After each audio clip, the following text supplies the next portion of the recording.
Good afternoon, everybody, and welcome to another Lunch and Learn with the League of Women Voters of Florida. I'm Patty Brigham, and I'm delighted to be here again with you all today. Hope you all are continuing to do safe and well as the state begins to reopen under this pandemic. I continue to encourage all of you to listen to the medical experts as to how to be best safeguarding yourselves and your family. So thank you. And thank you for being here today. I'd just like to run through this agenda with you right before we get started. We have kind of flipped around the agenda a little bit.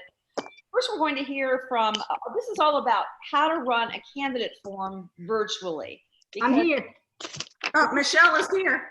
Excuse me, if you could please mute your line if you're speaking and until it becomes time for you to speak. Thank you. So the overview of this call is candidate forums, how to run a candidate forum via Zoom, how to run a virtual candidate forum. We're in a new world and we're having to turn to Zoom a lot. And we are going to be hearing from someone today who has already done one of these, which is great. So we're going to be first hearing about the technical ways to do this. We'll hear from our communications director on our state board, Sean Bartelt. And then we'll hear from Dr. Monica Elliott from the Broward County League. She is their new president, to discuss her first digital candidate forum. After that, we'll be hearing from Michelle Levy, our state voter services co-chair, and our former voter services state chair, Charlie Williams. And they're going to talk about the best practices of candidate forums. They've run many of them, of course, in person, but they know how they work. I know many of you out there have done your own candidate forums, but we're going to hear from Michelle and Charlie for best practices.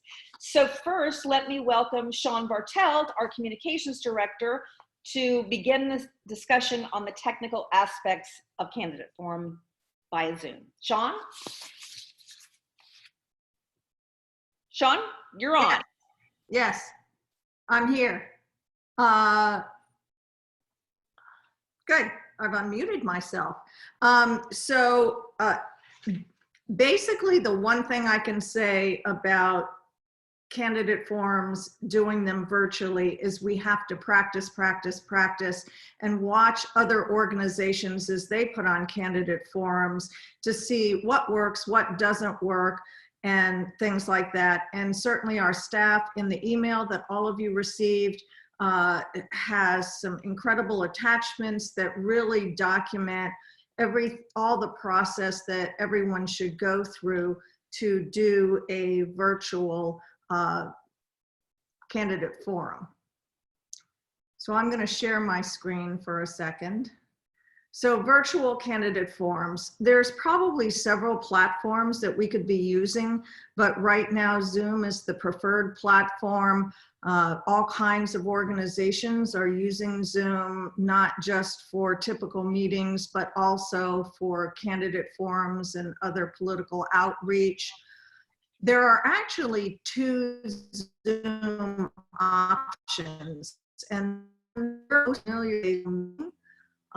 you can add the approach of having a Zoom webinar, which gives a lot of benefits for candidate forums.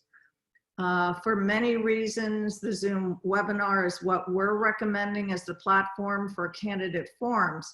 But meetings can be live streamed on Facebook and they work. So it really depends on where your comfort level is, but in doing all of my research and kind of Googling all the ones that have been done by either Chamber of Commerce or one of the parties or Tiger Bay or other organizations, they're really pretty much using the webinar approach. And the advantage of the webinar approach is that the attendees, who are people who are invited, they can see the participants, but they can't say anything, they can't do anything unless the host allows them to. So you don't have a waiting room, you don't have all that wait time. The attendees can just be there, and it's also probably security-wise a little bit safer. But both systems can work. So some of the advantages, that I've talked about briefly, is that all of our league members and our other partners in that candidate forum can be invited to participate as attendees with email invitations and reminders, which makes it a little easier than just keeping people notified on Facebook. And that way, for our membership, we can really engage them. Attendees are in listen mode only. They aren't seen. And the host can unmute selected attendees, but it's really controlled a lot more by the host.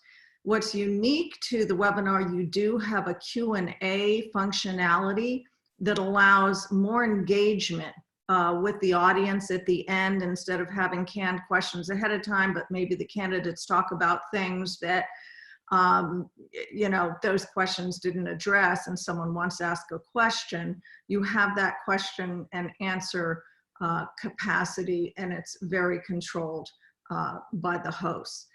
You can also live stream a webinar on Facebook just like you can a meeting. The quality of the video feed might be a little bit better with a Zoom meeting than Facebook, but I'm not sure about that, but I'm guessing that. And as I said in my research, pretty much all of the organizations that are doing forums now are using this webinar approach. Preparation. The monitor and the candidates, whoever is going to be participating in this Zoom meeting, should have access to an up-to-date desktop or laptop with current operating systems and a strong 3 to 4G internet connection. If they don't have a really good internet connection, it can get really dicey and start to fall apart. In most of the state-of-the-art computers, speakers and microphones are part of it, and the quality is often very, very good, especially in more recent ones, but you can get a USB plug-in or use wireless Bluetooth as well. You've got to have a webcam. It's best if you have an HD webcam, and that can be plugged in. Once again, make sure your internet is really, really solid, both for the moderator but and who's performing the forum, but make sure that our candidates know they've got to have really solid internet connections as well. The computer camera placement and background are really key in going through and looking at a lot of the candidate forums that have occurred. I was pretty surprised that the candidates and their staff weren't a little bit more prepared. You don't want to have a lot of light coming in behind you, because then you look like a dark silhouette. You don't want, you know, a distracting room behind you, but by the same token, you want to know, if you're a candidate, that people know that you're running for state attorney and what your name is, because in the Zoom meeting, the name is going to be small and kind of down at the bottom. You also can have a virtual background. I put up a virtual background for myself today. It's a sunset, but I think we should probably create a league graphic, but any of our leagues can create a background in Canva for Zoom that includes our logo and what candidate forum it is. And then we would have that information behind us, and you don't have to worry so much about necessarily what the background is. Lighting also is key, making sure the light's coming more to the front of you and not from behind you, so you're not backlit. It's all about practice, practice, practice. You can, you know, read all you want about how to drive a stick shift, and you can see a video on it, but once you actually have to drive a stick shift, it's a whole different experience. I think it's really good to watch other Zoom candidate forums, because you can kind of see what works, what doesn't work, and what goes well and what doesn't go well. If it is a meeting, you really have to understand how to use the waiting room. You need to know how to mute, unmute, and do all of the functionality with webinars, how the Q&A functionality works. So, and connecting to Facebook Live, which we have a very lengthy description of how to do that. And we're also probably going to provide a video in the content that we sent out in the invitation today. Don't forget to record. Don't forget to end the meeting. What to wear is a big one. I've been pretty, it's been interesting seeing a lot of the choices as I've watched a lot of the webinars. I don't recommend wearing large headphones. It's not a good look. There's small headphones, there's AirPods, stuff like that, but a really big headphone, it's not a great look. You don't really want to wear black or white, and preferably not red. You don't want to have a lot of intricate designs in what you're wearing. You don't want to have a lot of really, a lot of jewelry that can make noise. You want to keep it simple and almost to a degree boring. Blue works really well, pink is good, green is good, but pretty solid. And we want to make sure that if we're the moderator, that our league logo is there. So those are some of my suggestions. Now, how successful? I mean, it's just unbelievable our potential reach with doing our candidate forums this way. Broward has gone out there on the frontier. They did a state attorney and public defender forum on May 11th, and they've already had close to 5,000 views of the state attorney candidate forum and close to 3,000 views of the public defender forum that they did with, you know, pretty significant shares and the like. So since she's been driven the stick shift and actually done a candidate forum and using the meeting format, which, like I say, whatever we do, we're getting this message out and it's good. So I don't want to get real parsy here about which you, but Monica, can you fill us in on who is the president of the Broward County League and conducted these? Can you fill us in on what you learned? Yes, I can. So our forums were co-sponsored with the ACLU Broward chapter. We invited the candidates as we normally would. We provided them with an outline of the forum, you know, down to the minute, how it was going to operate. We gave them a chance to respond if they did not want to have the forum recorded, because that's one thing when you do live stream to Facebook, as I'll talk about in a minute, it is automatically recorded, but you could go back and then delete it. But the general response was, why wouldn't we want it to record it, because they can't do anything live right now. We also provided them a link of an example of the whole system in terms of live streaming from a Zoom meeting to Facebook. We had done a Q&A session on vote by mail, and that way they had an example of what the final product was going to look like. So what we did is that we did use the Zoom meeting platform and then live stream to the Broward League's Facebook page. In the Zoom meeting, only the candidates, myself as a timekeeper, and Alex Johnson, who was asking the questions, were allowed into the Zoom meeting. And we used the waiting room feature for that. Everybody, both the public defenders and state attorneys, were very good about showing up early, getting situated. Again, they still have, as do we, some things to learn about how to present yourself on Zoom. The audience then was watching on our league's Facebook page. So there was nobody else in the Zoom meeting, and that helped then with security. We didn't have any intrusion. There was only one person that showed up in the waiting room that had not been invited. Again, the video is automatically recorded on Facebook. So once you connect to Facebook Live, there's nothing else that you have to do. Now I'm kind of paranoid, so I also did have the forums being recorded in the Zoom meeting platform into the cloud, so that if everything failed, we still would have some recordings to go back to. we had been watching other candidate forums that were occurring in the county, and there was two decisions that Alex and I made early on. One is that only one person would control the mute, unmute. And that went really well with the state attorneys. We had a little bit of a learning process with the public defender candidates, but I was the only one as the host that was controlling the mute and unmute.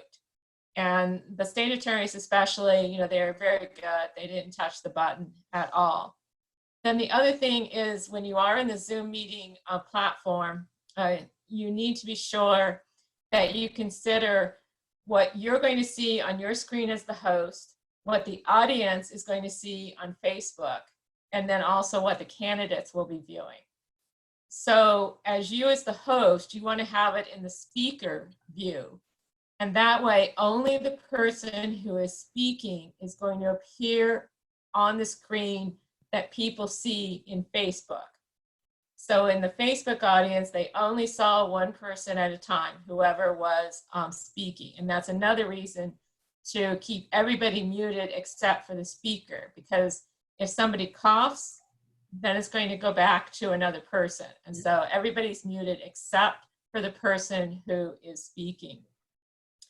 And then for the candidates, we told them that it'd be best if they were in the gallery view, because they needed to be able to see me as the timekeeper, so that they wouldn't have to worry about the time unless they wanted to. So I still use the same paddles I would have been using if I was live. So when it was 10 seconds left, you know, I held this up and made sure that they could see it. And then when it's time to stop, they could see that, as could the other candidates. Now the audience could not see that, but the candidates could. And there was actually only one time that I had to mute somebody because they were going way overboard. So I was very impressed, because we know some of these candidates, and some of them we know tend to go overboard, but they were very good about that. One thing we will do next time is that we can also record to YouTube. And so that's one thing we will be doing next time.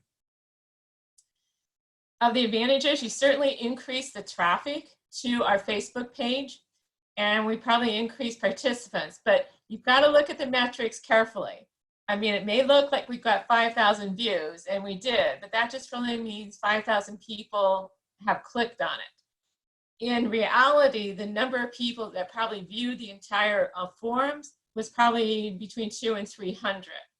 But that is still as many as we would have had in a live forum, and probably better.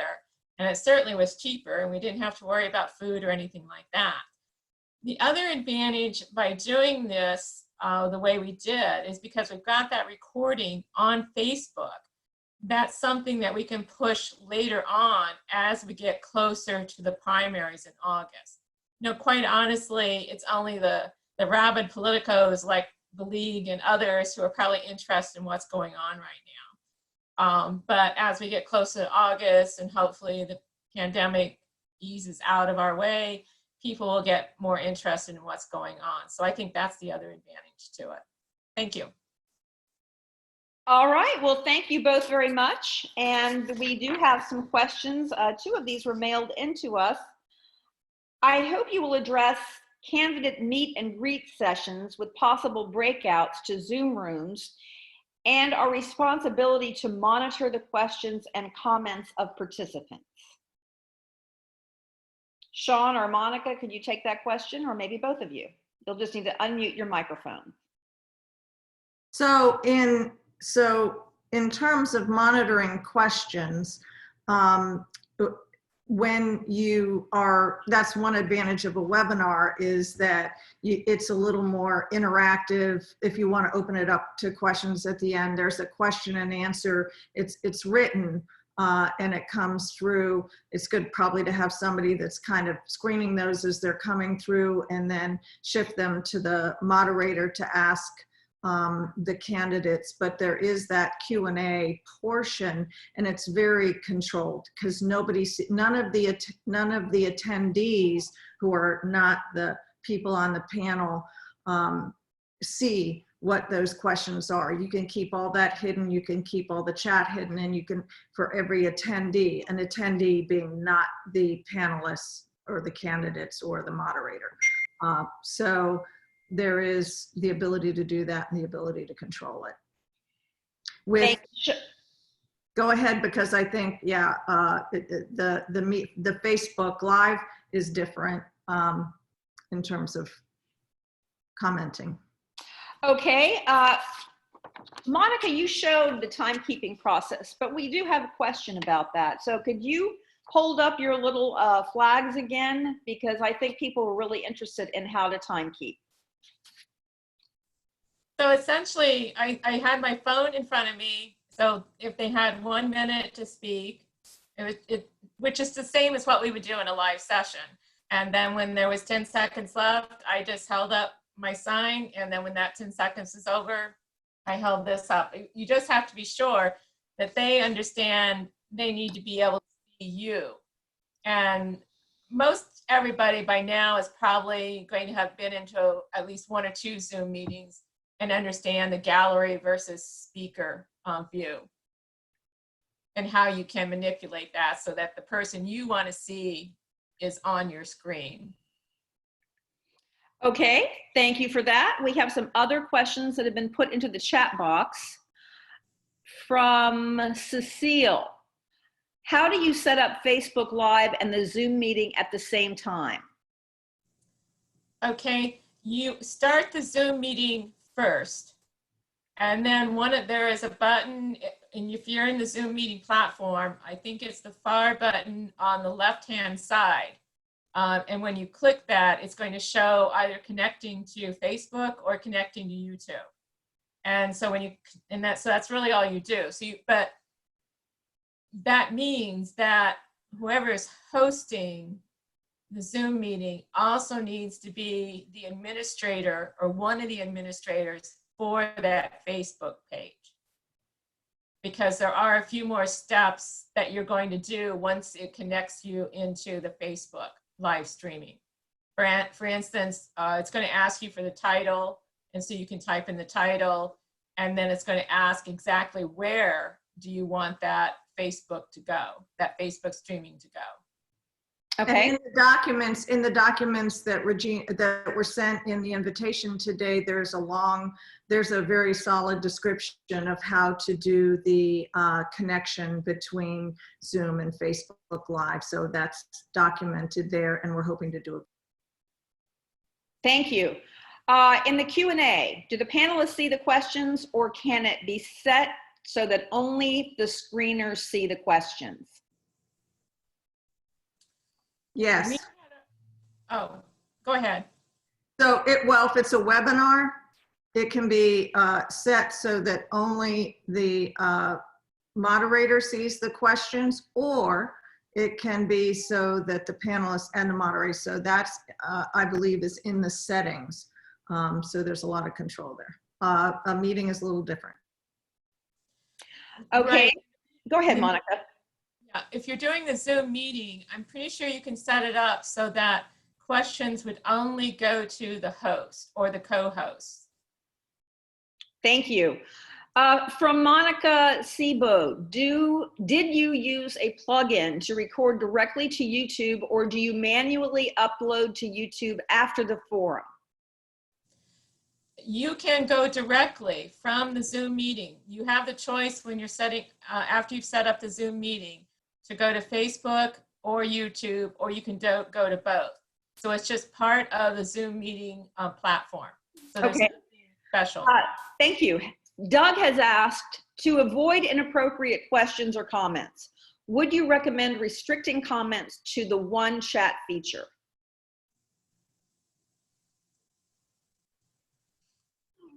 That was one of the reasons we went to having predetermined questions, was that we would be able to avoid that sort of situation. So in other words, we had complete control. With the webinar, though, with the webinar, you do have complete control over who can ask. There is a special functionality in the webinar version that's called the Q&A, which is not available in the meeting format. And that is a very tightly run little system that allows you to have Q&A, but the only questions that get asked are the ones that are selected by the moderator. All right, Cecile has a question. How do you set up a nice background like Sean has? I would also suggest here that for these types of forums that the background be league logos and league focused, but go ahead, Sean. Well, yeah, and I said that, or I think if we're going to be doing any of these, we need to create some nice Canva graphics, which they're doing now for Zoom. Canva's doing that, that have our logos, and then we could add which candidate forum it is. But basically, you have to download the app, and then under settings, you can choose virtual background, and you can either pick your own or they have some options for you. I just threw this one up today because I wanted to show people that they could have a virtual background so that, you know, if there wasn't a great background but I think for when we move forward with the forums, it would be really good to have the virtual background that has a lot of information in it. Okay.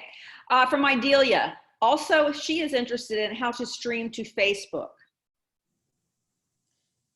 It's simply part, at least for the Zoom meeting, and I assume for the Zoom webinar part, it's just simply part of the meeting platform. So you see all those little things, icons across the bottom of your screen, like probably even right now.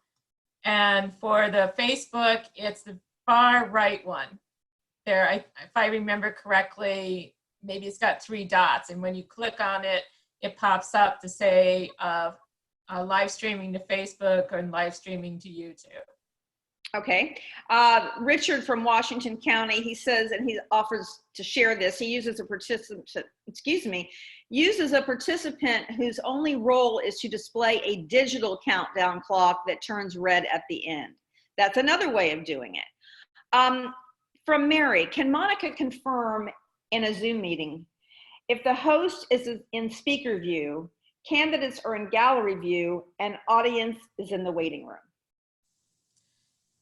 When you're in the speaker view and you're the host, you will see all the candidates, but the prominent person will be whoever is speaking.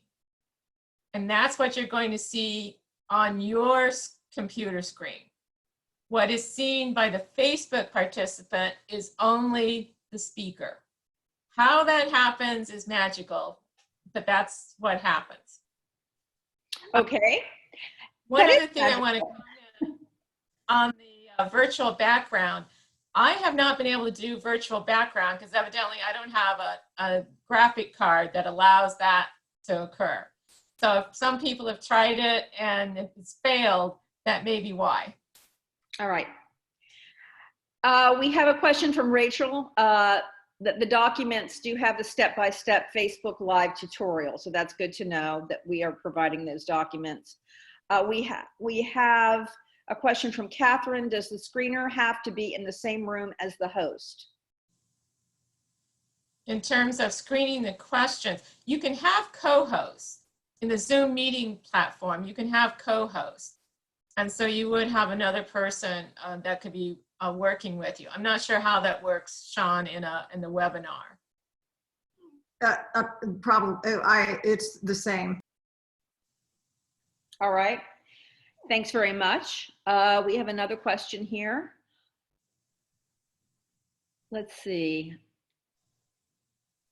She said, Catherine, she has not seen any documents attached to her flyer, only video tutorials. How does she get the documents? Regina, I think she put them in the chat box. Is that correct? Hi everyone, Regina Sheridan here. We did attach them in a link to the reminder email that was sent out about this webinar. It should have a link that says something like, click here to get more documents and more information. What we can also do is we'll take everyone's email that has joined this webinar and we'll send out the documents to all of you after this meeting. It does have tips for hosts, participants, as well as co-hosts, and what speakers would need to know, as well as what you could do for candidate forums. And it has a step-by-step guide of how to turn on the Zoom to Facebook Live feature. Zoom also has a lot of really incredible how-tos. If you have any question about Zoom, they're really good about putting it up on their website. That's usually how I figure things out. You can just Google the Zoom backgrounds as an example, or if you want to test it right now on your computer, next to your video portion, there's a little up arrow, and you can click that, and there's a section that says choose virtual background, and I'm going to turn one on just for right now, and then turn it off afterwards, but that way you'll be able to see just how easy it is. Here's my Space Princess one. If you guys have any other questions, you can reach out to us at info@lwvfl.org, and I'm happy to try to help you however I can. Thank you so much, Regina. We have time for just one more question before we go to the other portion of our program.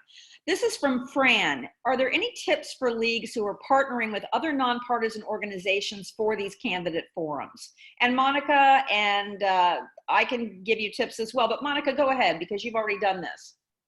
Right. We were partnering with the ACLU, and we'll be partnering on 3 or 4 more candidate forums. And essentially what we agreed to was that they would supply half of the questions, and then the league supplies the other half. And we did that independently, and then brought it together, and then picked out the 5 to 7 questions that were going to be asked of the candidates. So it's been really a relatively easy process. We all got together.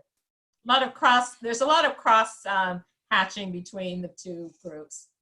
Absolutely. Well, listen, it's time for the second portion of our program, and I know Charlie Williams will be able to talk about that issue as well regarding partnerships. So I want to thank Dr. Monica Elliott, the new president in Broward County, and our communications director, Sean Bartell. Thank you very much for this presentation. So now we are going to switch to the other portion of our program, which is about the candidate forums themselves, how to execute a candidate forum, no matter whether it's virtually or in person. The two people I'm about to introduce are old hands at this. They've done it for a long time. The first one is our Voter Services Co-Chair, Michelle Levy, and next will be former State Voter Services Chair, Charlie Williams. But Michelle, you're on first, please. Okay, can everybody hear me? Yes? Yeah, go ahead. I am so glad that the technical part is finished, because obviously I got problems with the technical part, which is why our part, which was supposed to go first, is now last. But I think it's really important to go through a little bit of the league and our history with moderating debates and forums. And it really goes back a long time. But in terms of televised debates, in 1960, there was a very famous debate between John Kennedy and Richard Nixon, and the league moderated that. And the Republicans were just so mortified by the results of it that they refused to do any presidential debates until 1976. And when the debate started again in 1976, the league was the one that was doing the moderating, and we did it until 1984. When the parties decided they wanted to be able to control the questions, and the networks decided they wanted to have their commentators who were more attractive, more savvy, you know, in terms of technical, to just do it. So that's when we sort of stopped doing those kind of debates. And I'd just like to say that those of you who watched the presidential preference primary and saw what a food fight it was and what a disaster, I kept thinking, oh, bah, if the league was still doing this, they would not have allowed that. I mean, people interrupting each other. He said my name, I have to talk now. I mean, it was just an example of how not to moderate a debate. So I think that we really do a good job. Let me just talk a little bit about the difference between a forum and a debate. I know Charlie and I both like the forum concept. Instead of standing behind a platform or, you know, you stand in front you sit in a circle. We try to do it in a semicircle so everybody is accessible, and then the questions are asked. And depending upon the size of the forum, you could have one moderator or two moderators, but it's more of a question and conversation than an interrogation, and I just think it really goes well. However, if you've got only two candidates, then that's the time that you're going to have a debate. In terms of the moderator, a little bit about what the role of the moderator is, because I think that this is important. They are basically there to greet and welcome the candidates, to set the tone. I think that's really important. And they need to have some basic knowledge about the issues. And then they're determining the order of opening and closing statements. And I think Charlie will talk later about the fact, do you need to have both an opening and a closing statement? Because we really think they should be more interesting and focused on the questions. They introduce the timekeeper. In terms of who else is responsible, and the timekeeper, absolutely. I just love the idea that the timekeeper or whoever is in charge can mute, because, you know, we have problems with people who ignore the timekeeper, refuse to, you know, acknowledge that time is up. And it's real hard and uncomfortable for the moderator to say, okay, your time is up. But if you have a mute button, oh, that, you know, that concept, I think, really is a good concept. The other people that you have to have is and by the way, the moderator has to be on the screen with their little sign saying, you know, 30 seconds, 10 seconds, stop. Those are really important. You have to have screeners for the questions. And the problem is that you are going to get some inappropriate questions, and you're going to get duplicate questions, and you're going to go some questions that aren't appropriate for the office, so that if somebody's running for mayor, you're not going to ask them about, I don't know, North Korea. So it's really important that you have appropriate questions, and you do need to have screeners for that. And I think also the other thing that's important in terms of keeping it moving is that you try to make it as interesting as possible if you're the moderator. So try to, you know, engage as many of the members as you, people in the audience as you can, by seeing if the person is going on too long, even if the time isn't up, or if they're not answering the questions. That's the role of the moderator, to direct people back into that. I've been getting questions about empty chairs. So we invite everybody. In the past, we've had a debate for Orange County Commissioner, in which we knew that one of the candidates, there were 4 candidates, and one of the candidates was not going to show up, because she always said she was going to show, and she never showed for any previous debates. So we sort of knew she wasn't going to show. But we had 3 other candidates, so of course we did it. Now, in a situation like that, yes, we have an empty chair. But if nobody shows up who's running for that position except for one person, then our position has been that we don't continue with the debate. But if everybody shows up and wants to listen to that person, I don't know how you say no. So once again, you need to sort of ensure that that person is going to show up, and you need to follow up, and you need to extend the invitation. Make sure that the person who is debating is on the ballot. So we had a situation down in South Florida where there were 3 Republicans running for the office, and there wasn't, and this was for the primary, and the Democrat did not have any opponents. So the Democrat was not going to be on the ballot, but he wanted to show up anyway. And we said, no, if he's not on the ballot for the primary, he doesn't show up. If you want to invite him again once the general election, fine. So I think basically that's kind of like what the rules are. Once again, I think that we really prefer to have a conversation more than to have an actual debate. And make sure, as I said, the questions are appropriate. And I think that's about all I have to say. Charlie, do you want to take over from here in terms of, you know, how to make it more interesting and making it move? Okay. Welcome, Charlie Williams. Please join us. Okay, glad to. I'm sitting here at Credo with Lisa at headquarters.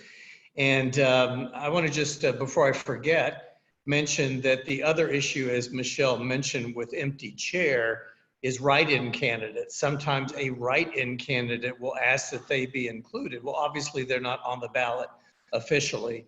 So that rule kind of keeps us clean with all sorts of possibilities. But all of you all have worked hard on debates or forums. It takes a lot of work. And I thought I would just challenge us to consider who we're reaching for all this work. Sometimes you're in a library and you might have 100, 200 people, but beyond that, people may not see it. So my suggestion would be to look at partnerships.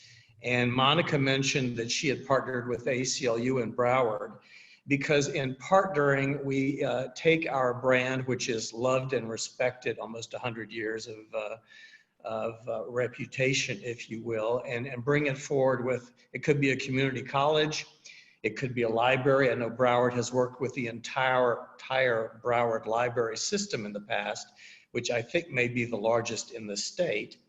It could be a foundation, another nonprofit, 501c3. And I think the beauty of it, say if it's a community college, is you can ask them to handle the technology part that we've been discussing. Ask them to take on the technology for the Zoom and then getting it out there so that you can concentrate on just lining up the candidates, the forum, the questions, and the way you make this happen could be a TV station, is you will have to craft an MOU so everyone is very clear on the assignments and who's responsible for what as you go into it. But those partnerships give us wider community outreach. They make it easier for you all who are doing all the work. And at the end, I'll show you what we've done in 2012, partnering with actually AARP, the Orlando Sentinel, and their electronic partner, which at the time was Fox 35. But we actually covered multiple races for Congress at one setting.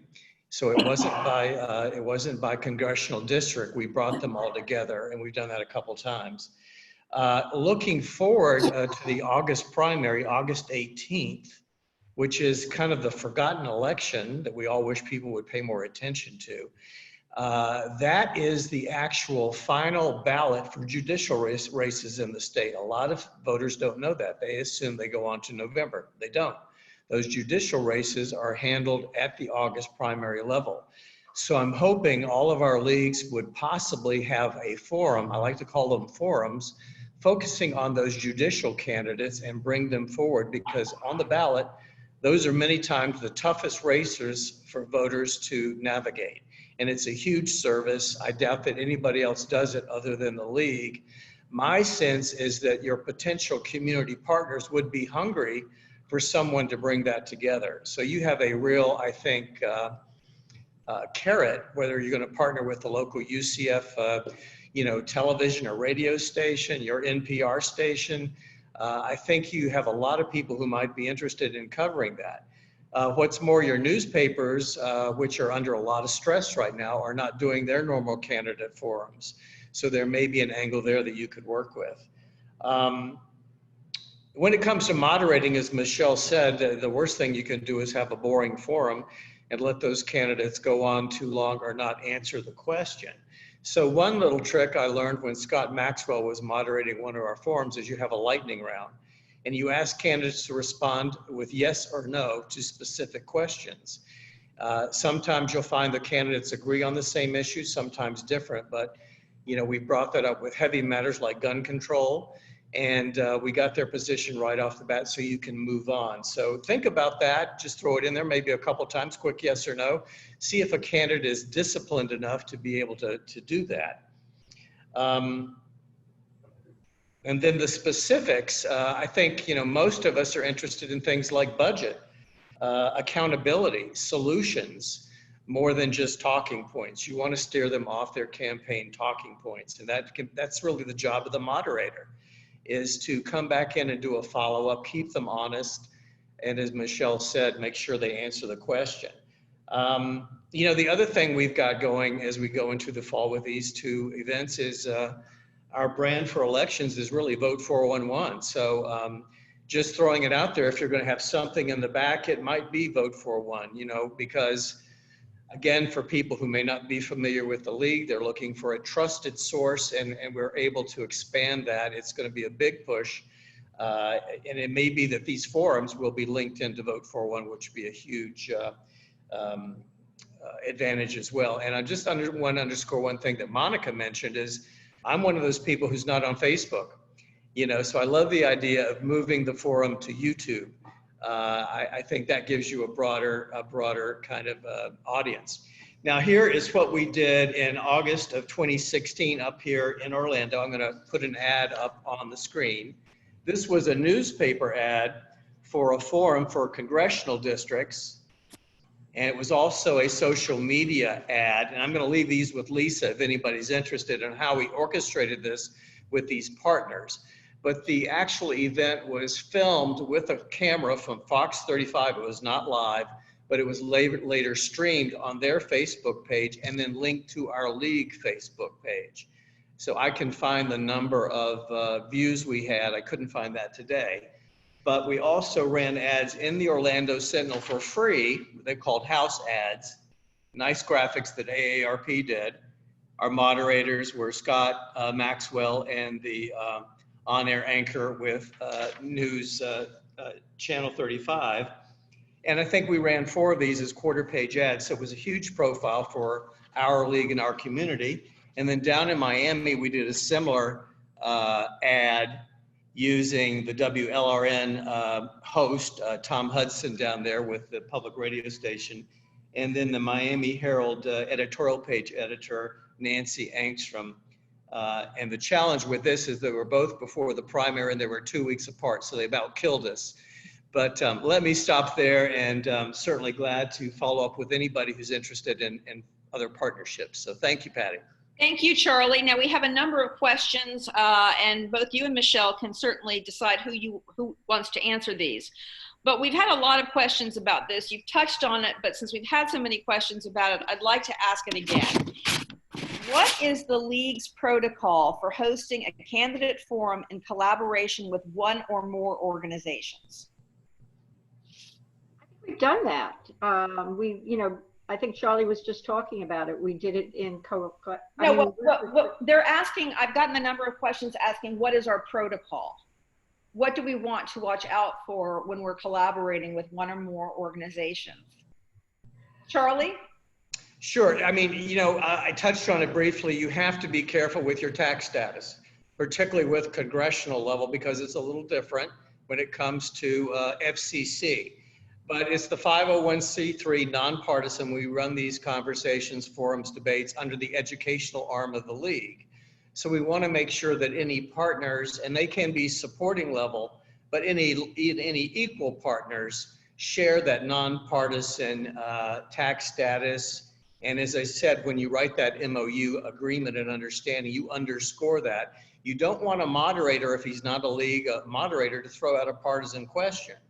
So everyone has to agree that this is nonpartisan, and you know we very careful with that. So you just have to have, I think the most important thing is a comfortable working relationship with that partner, and a library would be a wonderful partner. So would a community college.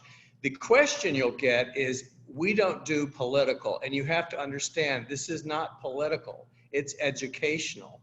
And you just have to navigate that question. Libraries have the same question. We get responses both ways. So it can be navigated. It just depends on your relationship. Thanks, Charlie. We have a question from Donna. Who chooses the screeners for the questions? Who designs the questions? Well, the questions come from the audience, needless to say. But in terms of who chooses it, I think that the moderator needs to choose, and I suggest it be people either from the government committee, maybe your local board, from voter services, people who are familiar with the issues. Those are the people that you need to have screening those questions. And it really is important that the questions be appropriate in tone and also in terms of subject matter. Thank you. And I'll add something real quick, Patty. Sure. You know, when it's a live event, we've had 3 league, and maybe Michelle, you were one, and Helmuth was one, screening questions that were submitted on index cards. The biggest challenge is a lot of these questions are too long. You get a lot of duplicates and you have to rewrite them. And then we pass them up to the moderator if it's not a league moderator, so that the biggest challenge is cutting out duplicates. Thank you so much. We have a question from Cynthia. Would it be appropriate to ask about a legal infraction by a candidate? If it comes from the audience, how would you handle that? I'm not sure what you mean by. I'm not quite sure what Cynthia means about legal infraction either. Charlie, do you have an idea what she might be talking about? Well, I don't want to second guess her. I'll let her speak. Oh, I think Cynthia. Yes. Cynthia, can you explain? Yeah, well, a candidate had a DUI and it was brought up at a candidate forum. And I was wondering how you would recommend that that kind of issue be handled. Thank you. Charlie? You want to take that? Yeah, I mean, part of our protocol is you can't attack another candidate. And so that's just going to be in the ground rules you set up. And of course, the moderator is going to be the one asking the questions and not the other candidate unless that's part of your protocol. So I would just say candidate attacks by another candidate are not on the agenda. Thank you. We have a comment from Rachel Garofalo in St. Petersburg.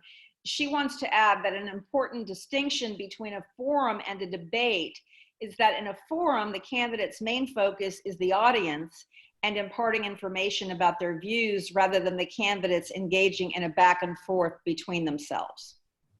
Thank you for that, Rachel. We have a question from Terry in Tallahassee. To what extent, if any, do Federal Communications Commission rules apply to forums transmitted through Zoom, YouTube, Facebook Live, etc.? That's probably a long answer, and I'm going to defer till we get a little bit more information. Okay, we can always answer that later on, Terry.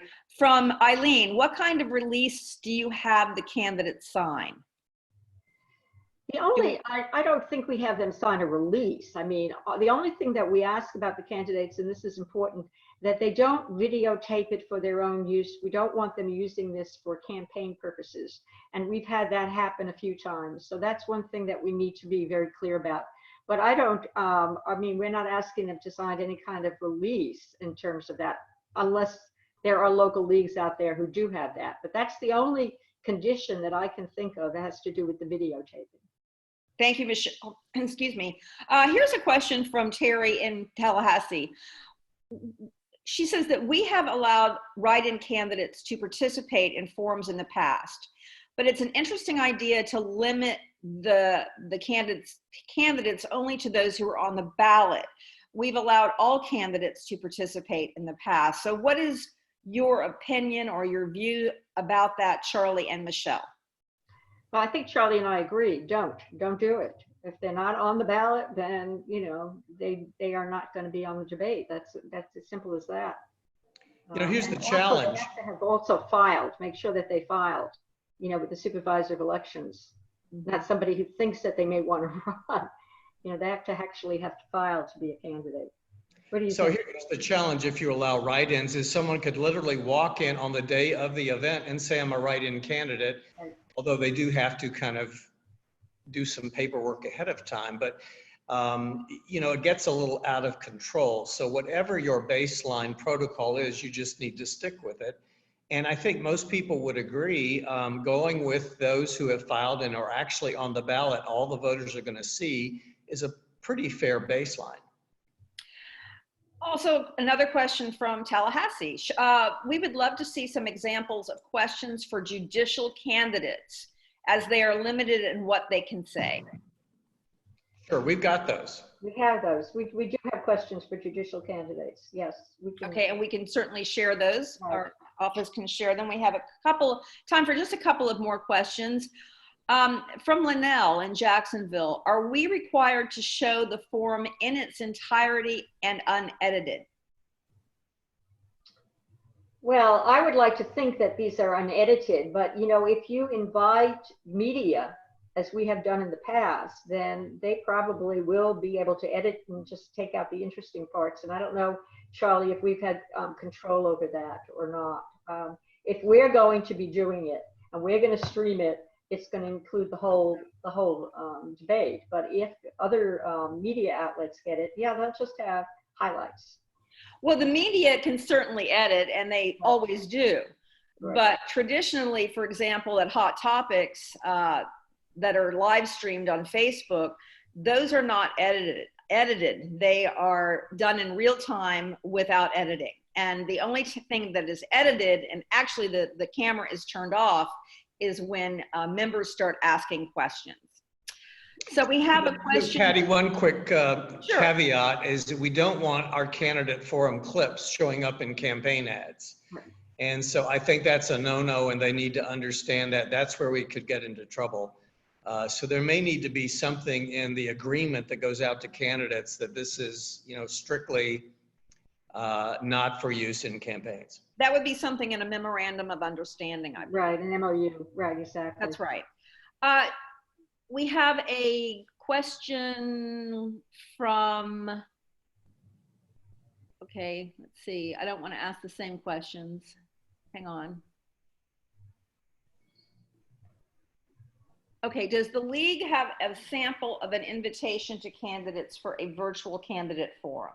Yes, as a matter of fact, we do, and we could send that out. That could be part of the information that's going out. Yes, we have an excellent copy of that. I can send that to you. I can send it to Regina to send out. Okay, that's terrific. Thank you. All right, Rachel has got a clarification that she wants me to share, which I will, regarding the legal infraction question. Legal infractions by candidates mentioned should refer to actual convictions rather than simply arrests. And the question should be approached in the context of how the past behavior will impact performance or efficacy. Thank you for that, Rachel. We have, let's see, we have time for just one more question. And that is, why aren't candidates allowed to use a recording for their campaign? Because our policy is that, you know, we don't endorse candidates. We are nonpartisan. And for that reason, it might give the impression that we're endorsing them. Even the logo in the background in the still photo that might be a part of literature can get us in a little bit of unease. So we want to just make sure that it can't be misinterpreted.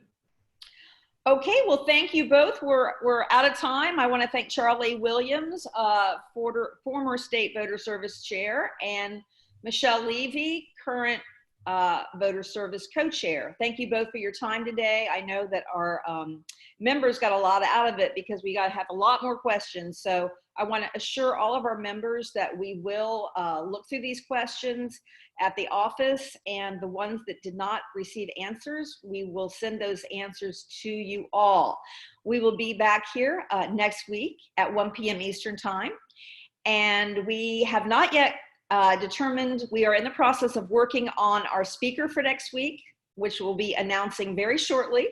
So stay tuned, and we will let you know via email and via announcements. In the meantime, please stay safe and have a wonderful Memorial Day holiday weekend. Thank you all for joining us. Bye-bye.